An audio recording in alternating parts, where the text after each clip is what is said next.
Hell yeah, we got a new headless model out from Kiesel entering the market, and this one might actually shake things up. I'm a daily Strandberg user. I've got a Kiesel Vader that I've owned since I think around 2018 or 2019, and headless guitars are awesome. I love the ergonomics, I love the compact size.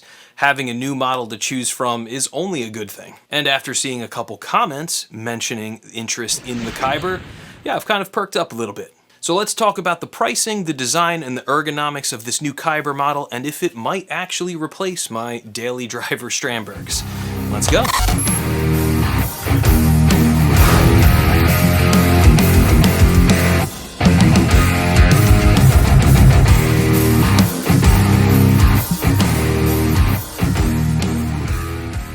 So I'm kind of late on this one. The Kyber came out in early September, but better late than never, right? So as much as I love my Vader, why don't I daily the Vader? Well, it's kind of like a futuristic SG shape, and just like SGs, it's not terribly comfortable to play sitting down. It kind of always feels like that lower horn is about to slip off my lap, and because of where the strap pins are located, is really not comfy sitting left-handed either.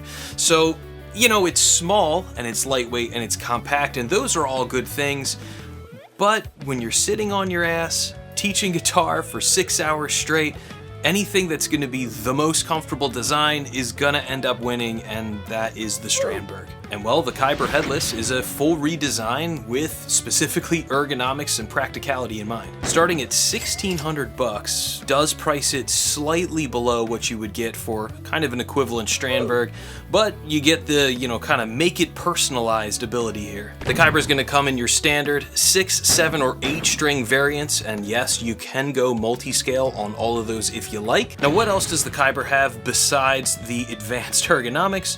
Well, there's the big one. There's the headpiece designed for wall hanging. It's probably the only headless guitar that's designed to pop it into one of those wall hangers, which is kind of cool. They've also got a new locking nut system. This custom developed nut apparently is designed to prevent the string ends from poking out. We've all touched a string end and gotten stabbed, and it hurts, so I definitely appreciate this.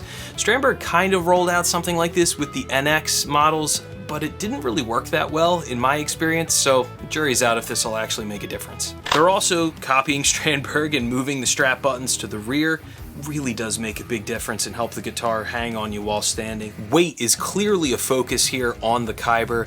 If you go with the optional body scoops, you can get the guitars to come in around 5 pounds or under, which is crazy light. And as always, the main selling point of buying a Kiesel is that you can spec it out exactly the way you want with the different body woods and different neck woods and fingerboards, and you can really put your own personal touch on it. Now, starts at $1,600, but those prices go up real quick if you start checking a whole bunch of the, you know, fancier cosmetics like it would at any other company. But I think $1,600, especially just to get like a stripped down model, you want, you know, some kind of weekend warrior guitar or your, you know, again, main daily driver, I think that's a really reasonable price for a quality professional level instrument. All those features on the Kyber look pretty freaking sweet. Like I mentioned earlier, not only is the ergonomics of the Vader body not very comfortable to play sitting or standing, the fan of the frets is also a little too extreme for my tiny Donald Trump sized hands. And then beyond that, my Vader has the lithium pickups. Now,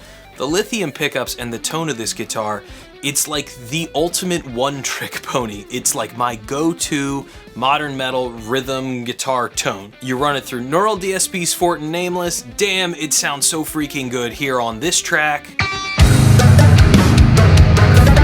Or again on Cauldron of Stars. Or again on Bad Things Happen in Philadelphia. So unfortunately, yeah, this $2,500 guitar spends most of its time sitting in a case.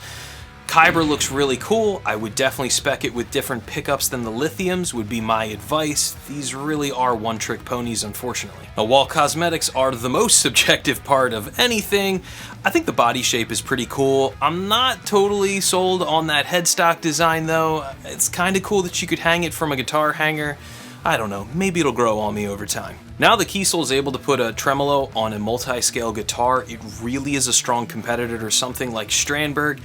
There's plenty of other companies that are out there as well. I always see these funny comments about these like obscure Chinese brands that I really wouldn't consider due to the quality, the resale, all of those things. Kiesel's resale isn't great really either, because at the end of the day they're custom shop guitars. Why buy someone else's spec guitar when you could just go buy your own?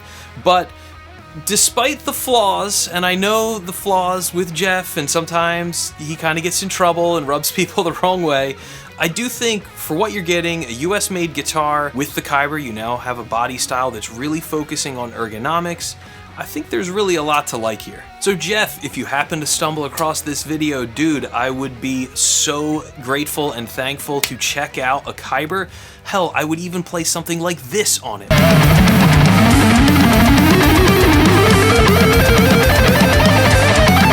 Are the new Kyber models a Strandberg killer?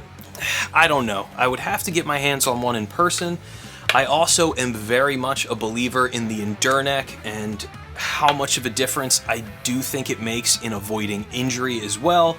Maybe it's snake oil, maybe not. I can say I haven't had any injuries or issues really since I switched over to teaching on Bergs full-time about 6 years ago. I will say the new model really does genuinely have my interest, and because there's pretty much no chance Jeff is going to send me one to check out for free, it is on my radar for something to pick up eventually to review here on the channel. Let me know down below, guys, what are your thoughts about the Kyber? Do you think the ergonomics are starting to get closer to Berg level? Would you consider picking one up, like I've seen on a couple comments on my other videos? And if you like the vibe of this video and would like to see more, I'd really greatly appreciate it. Like and subscribe, share, do whatever. Please help feed the algorithm. I just hit 7,500 subs. It has taken a really long time to get there, but I appreciate all the kind words, even the mean words. Engagement's engagement. If you like the vibe and you'd like to see more here on my channel, I do a ton of product reviews, amp reviews, free music lessons, guitar lessons, so hit subscribe if you'd like to see more. Yes, I do also teach virtual lessons, so if you like the little shreddy bits and you'd like to learn how to play like that, my contact info is down below. Well, I'll see you guys in the next one. Woo!